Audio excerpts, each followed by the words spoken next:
பத்திரப்பதிவுத்துறை மென்பொருளான பத்திரம் மற்றும் நில அளவைத்துறையின் மென்பொருளான நிலமகள் இரண்டையும் இணைத்து தானியங்கி பட்டா மாற்றம் செய்வதற்கான இணையதள சேவையை முதலமைச்சர் ரங்கசாமி துவக்கி வைத்தார்.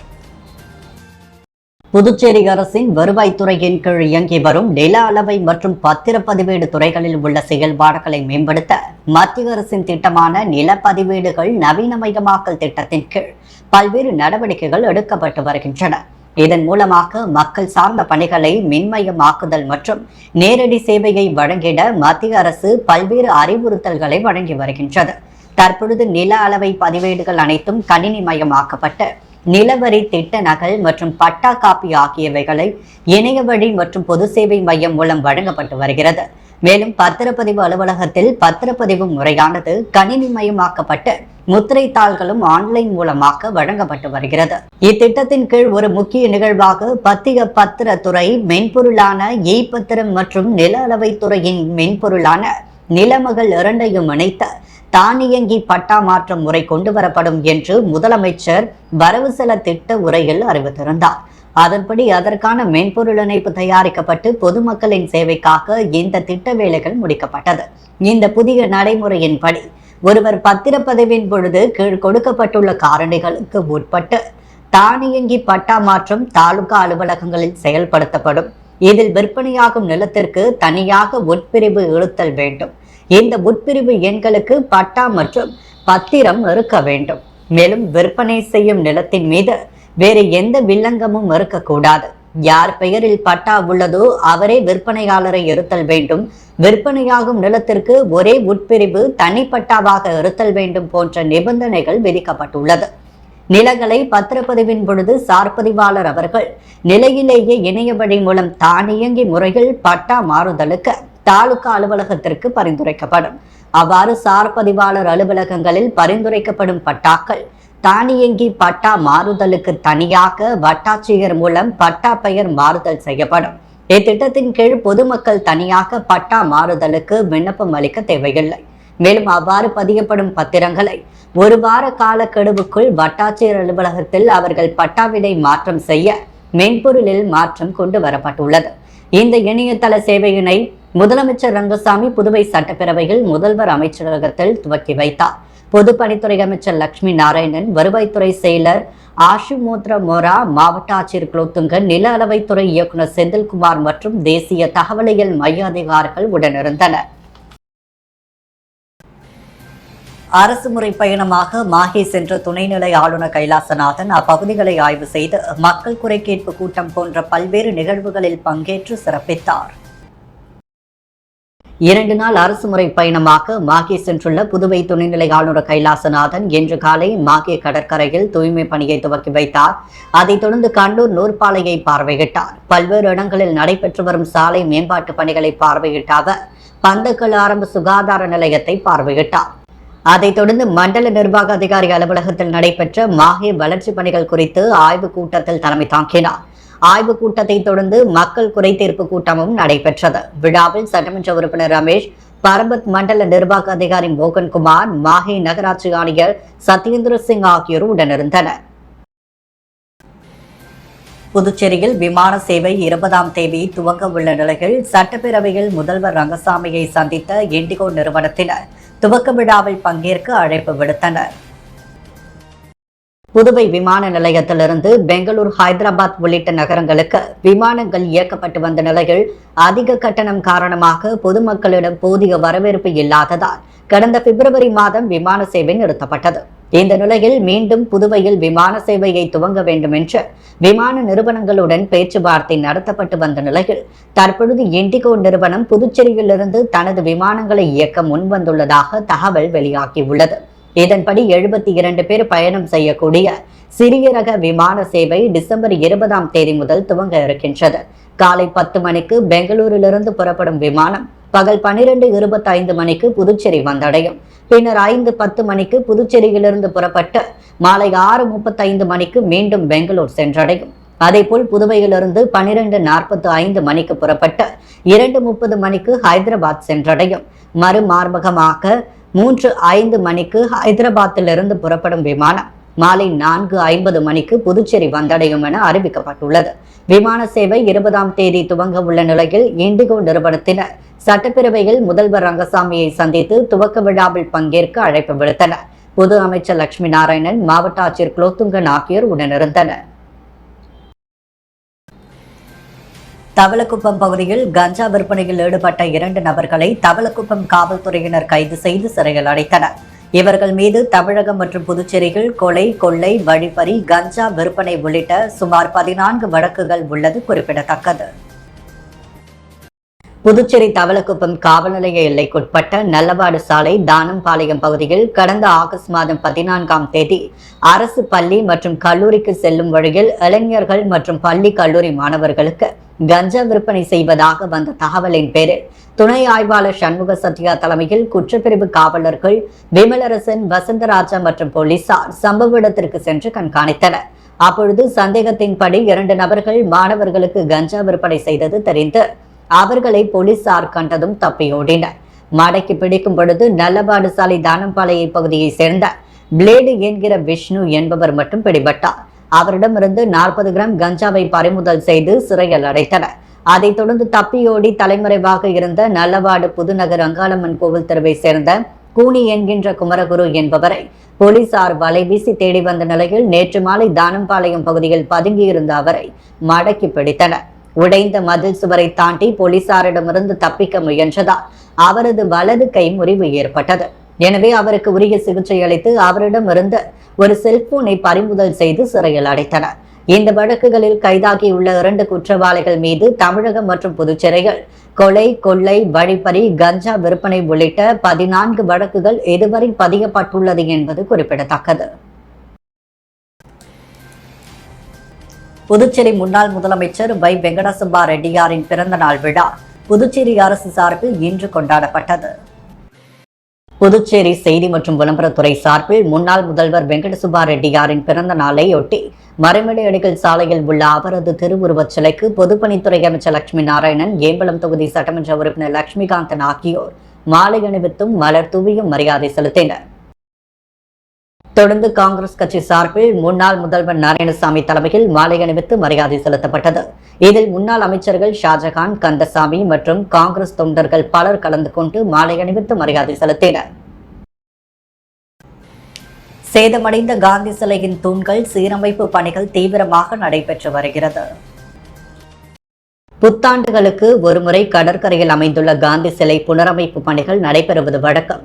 மழையின் காரணமாக தற்பொழுது அந்த பணிகளில் தாமதம் ஏற்பட்டதால் காந்தி சிலையின் தூண்கள் சேதமடைந்திருந்தது. இதைத் தொடர்ந்து தற்பொழுது காந்தி சிலை சீரமைப்பு பணிகள் தீவிரமாக நடைபெற்று வருகிறது. இந்த பணிகள் டிசம்பர் 30 முடிக்கப்பட்டு புத்தாண்டு அன்று புதுவையின் அடையாளமாக காந்தி சிலை புதுப்பொலிவுடன் காட்சியளிக்க உள்ளதாக தெரிவிக்கப்பட்டுள்ளது. புதுவை பொதுப்பணித்துறை பணி நீக்கம் செய்யப்பட்ட ஊழியர்கள் மீண்டும் வேலை வழங்க கோரி கரிகுடோனில் காத்திருப்பு போராட்டத்தில் ஈடுபட்டனர்.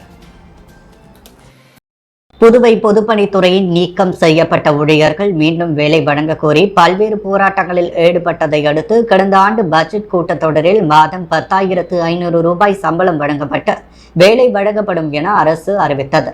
ஆனால் 20 மாதம் ஆகியும் வேலை வழங்கவில்லை. தங்களுக்கு உடனடியாக வேலை வழங்க வேண்டும் என வலியுறுத்தி பணி நீக்கம் செய்யப்பட்ட ஊழியர்கள் போராட்டக் குழுவினர் புதுவை கரிகுடோனில் காத்திருப்பு போராட்டத்தை இன்று துவக்கினர். போராட்டத்திற்கு ஒருங்கிணைப்பாளர் தெய்வீகன் தலைமை தாங்கினார். 3 நாட்கள் தொடர்ந்து காத்திருப்பு போராட்டம் நடத்த உள்ளனர். வருகின்ற புத்தாண்டை முன்னிட்டு கடற்கரை சாலையில் பாதுகாப்பு பணிகள் குறித்து டிஐஜி சத்யசுந்தரம் தலைமையில் போலீசார் ஆய்வு மேற்கொண்டனர். கடற்கரை சாலையில் நடைபெற உள்ள புத்தாண்டு கொண்டாட்டம் தொடர்பாக டிஐஜி சத்யம் சுந்தரம் தலைமையில் போலீசார் ஆய்வு மேற்கொண்டனர். மேலும் ஏற்பாடுகள் மற்றும் பாதுகாப்பு பணிகள் குறித்து அதிகாரிகளிடம் டிஐஜி கேட்டறிந்தார்.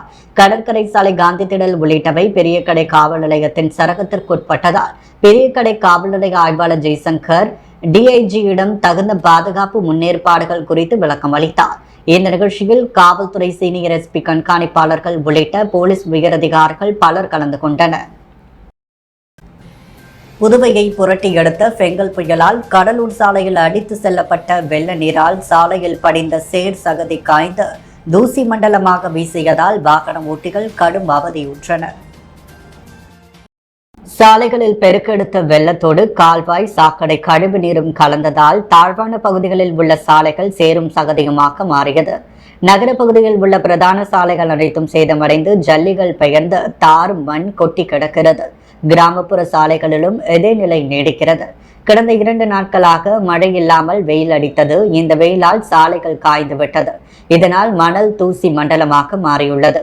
குறிப்பாக புதுவை கடலூர் சாலைகள் தற்காலிக பேருந்து நிலையம் காய்ந்துள்ளதால் அந்த மண்ணும் சாலையில் இருந்த மண்ணும் சேர்ந்து புழுதி மண்டலமாக உருவாக்கியுள்ளது.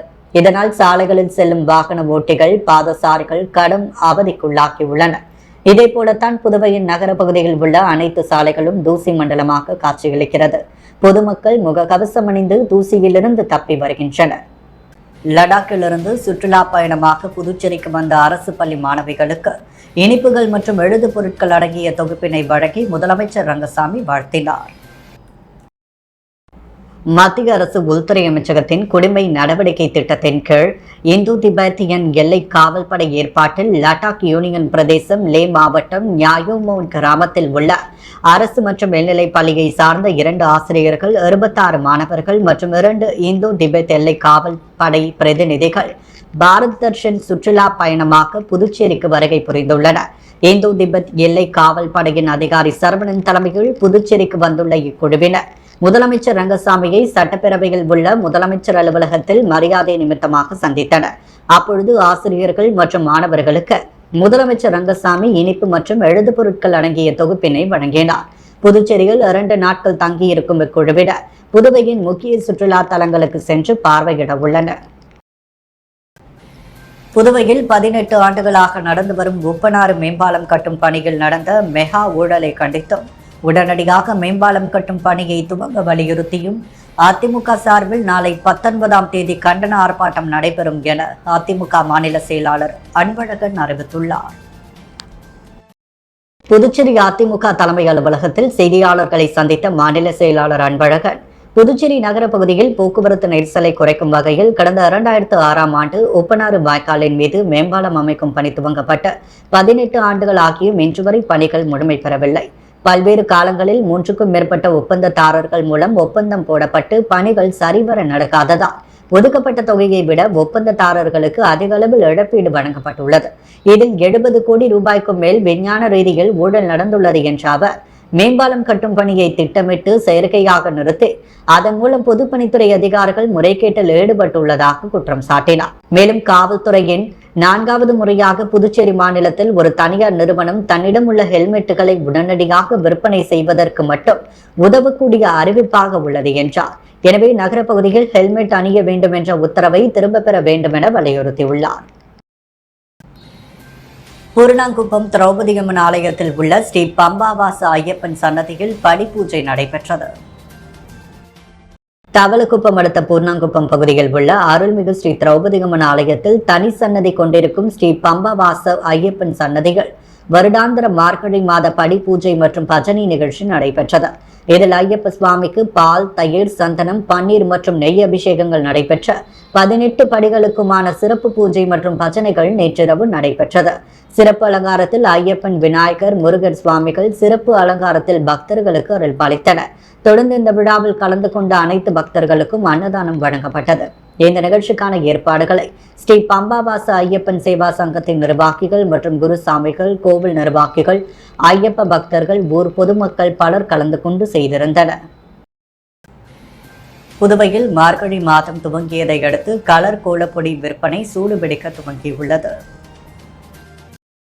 மார்கழியில் பெண்கள் அதிகாலையில் எழுந்து வீட்டு வாசலில் கோலமிட்டு சாணத்தில் பிள்ளையார் பிடித்து வழிபடுவது வழக்கம். மார்கழி துவங்கியதை அடுத்து கலர் கோலப்பொடி விற்பனை சூடுபிடிக்க துவங்கியுள்ளது. புதுச்சேரி நகரின் பல பகுதிகளிலும் வியாபாரிகள் தற்காலிக கடைகள் அமைத்து கலர் கோலப்பொடி விற்பனையில் ஈடுபட்டு வருகின்றனர். 200 கிராம் கலர் கோலப்பொடி 10 ரூபாயிலிருந்து 15 ரூபாய் வரை விற்பனை செய்யப்படுகிறது. 12 முதல் 18 நிறங்களில் கோலப்பொடியை 10 மற்றும் 5 ரூபாய் வீதம் பாக்கெட்டுகளில் அடைத்தும் விற்பனை செய்கின்றனர். சிலர் பல்வேறு வெளியூர்களிலிருந்து வாகனங்கள் மூலம் விடியற் காலை பெண்கள் வாசலில் கோலம் விடும் பொழுது கலர் பொடி விற்பனை செய்து வருகின்றனர். IAS, IPS அதிகாரிகளுக்கு தனியார் கார்ப்பரேட் நிறுவனங்கள் பயிற்சி எடுக்கும் நிலை இந்திய ஆட்சியாளர்களால் ஏற்பட்டுள்ளது என புதுவை அரசு ஊழியர் சங்கங்களின் சம்மேளன அலுவலகத்தில் நடைபெற்ற சிறப்பு கூட்டத்தில் கருமலையான் குற்றம் சாட்டி பேசினார். தேசிய ஓய்வூதியர் தின விழாவையொட்டி புதுச்சேரி அரசு ஊழியர் சங்கங்களின் சம்மேளன அலுவலகத்தில் சிறப்பு கூட்டம் நடைபெற்றது. தேசிய ஓய்வூதியர் சங்கங்களின் ஒருங்கிணைப்பு குழு, EPF பென்ஷனர்கள் நலசங்கம், ஓய்வு பெற்ற அங்கன்வாடி பணியாளர்கள் நலசங்கம் ஆகியோர் சார்பில் நடைபெற்ற கூட்டத்திற்கு ஒருங்கிணைப்பு குழு தலைவர் நடராஜன் தலைமை தாங்கினார். CITU அகில இந்திய செயலாளரும் EPSO மத்திய அறக்கட்டளையின் உறுப்பினர்களில் ஒருவரான கருமலையான் விழாவில் சிறப்பு அழைப்பாளராக பங்கேற்று பேசினார். அவர் பேசும்பொழுது, புதிய பென்ஷன் திட்டம் 2004ஆம் ஆண்டு கொண்டு வரப்பட்டது. இந்த பென்ஷன் திட்டத்தை கைவிட வேண்டும் என்று இடதுசாரி கட்சிகள் சார்பில் நாடு முழுவதும் வலியுறுத்தப்பட்டது. பின்னர் இடதுசாரிகள் ஆதரவோடு அமைந்த ஐக்கிய முற்போக்கு கூட்டணி அரசை புதிய பென்ஷன் திட்டத்தை அமல்படுத்த விடவில்லை. பின்னர் இடதுசாரிகள் ஆதரவு இல்லாமல் அமைந்த மன்மோகன் சிங் தலைமையிலான காங்கிரஸ் அரசு இடதுசாரி கட்சிகளின் எதிர்ப்பையும் மீறி பாஜக எம்பிக்களின் ஆதரவோடு ஊழியர்களுக்கு எதிரான புதிய பென்ஷன் திட்டத்தை 2011ஆம் ஆண்டு நிறைவேற்றியது. இன்றைக்கு நாடு முழுவதும் ஓய்வூதியர்களின் பல்வேறு பிரச்சனைகள் முன்னுக்கு வந்துள்ளது. அத்தகைய பிரச்சனைகளை விவாதிக்க மறுக்கும் மோடி தலைமையிலான ஒன்றிய பாஜக அரசு ஒரே நாடு ஒரே தேர்தல் என்ற கோஷத்தை முன்வைத்து செயல்படுகின்றனர் என குற்றம் சாட்டினார். ஓய்வூதியர்களின் எண்ணற்ற பிரச்சனைகளை தீர்க்க அனைத்து பகுதி ஓய்வூதியர்களையும் அணிதிரட்ட வேண்டும் என்று கேட்டுக்கொண்டார். கூட்டத்தில் CITU புதுச்சேரி மாநில தலைவர் பிரபுராஜ், உதவி தலைவர் கொளஞ்சியப்பன், ஓய்வூதியர் சங்க நிர்வாகிகள் பிரேமதாசன், ராதாகிருஷ்ணன், முத்து, ராமகிருஷ்ணன், கலைமாமணி, டாக்டர் நமச்சிவாயம், சண்முகசுந்தரம், நடராஜன், தட்சிணாமூர்த்தி, குணசேகரன், மண்ணாங்கட்டி, கலிகமூர்த்தி, சண்முகம், விஸ்வநாதன் உட்பட பலர் கலந்து கொண்டனர். புதுவையின் அன்றாட நிகழ்வுகளை காண பாண்டி ஹெட்லைன்ஸ் யூடியூப் சேனலை சப்ஸ்கிரைப் பண்ணுங்க. தொடர்ந்து எங்களுடன் இணைந்திருக்க பக்கத்தில் உள்ள பெல் பட்டனை பிரஸ் பண்ணுங்க. லைக் பண்ணுங்க, ஷேர் பண்ணுங்க. என்றும் உங்களுடன் பாண்டி ஹெட்லைன்ஸ்.